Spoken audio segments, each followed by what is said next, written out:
Police have begun conducting mass arrests of protesters following the implementation of an emergency curfew in part of downtown Los Angeles. The curfew is in effect from 8 p.m. to 6 a.m. local time and may remain in place for several days, according to Mayor Karen Bass.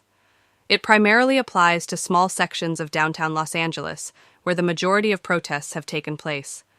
The curfew zone covers about 1 square mile and affects fewer than 100,000 people out of the city's 4 million residents, officials said.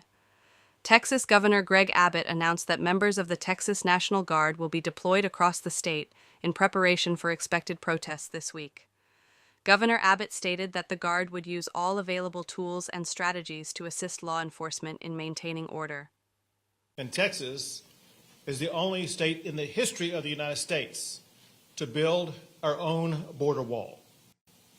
I want to express my gratitude for the leadership of Colonel McCraw, the Director of the Texas Department of Public Safety, as well as to General Seltzer, the Adjutant General for the state of Texas. I thank both them and their teams. National Guardsmen and Homeland Security agents were seen positioned outside a detention center within the curfew zone. CNN's Nick Watt reported from the scene. Going to be coming, so fire departments were pre-positioned, ready. We knew it was happening. This morning I was down on the beach, about 8 a.m., the wind. The number of protest-related arrests has been rising daily since Saturday. The Los Angeles police chief reported that nearly 200 people were arrested on Tuesday before the curfew took effect.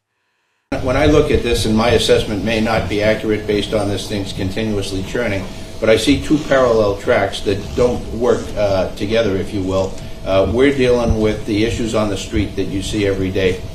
We deal with that with LAPD resources.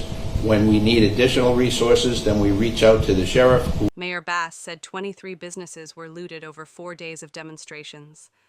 A federal judge has rejected California's request for an immediate restraining order that would block the Trump administration from deploying Marines and the National Guard for law enforcement, including immigration enforcement.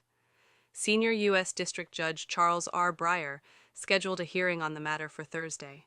Approximately 700 Marines have been activated to safeguard federal property and personnel.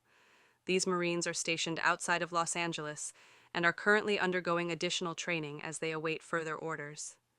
The protests began last Friday in response to immigration and customs enforcement raids that resulted in the detention of dozens of individuals, including at their workplaces. On Tuesday morning, Mayor Bass said she had not received reports of any new ICE raids that day.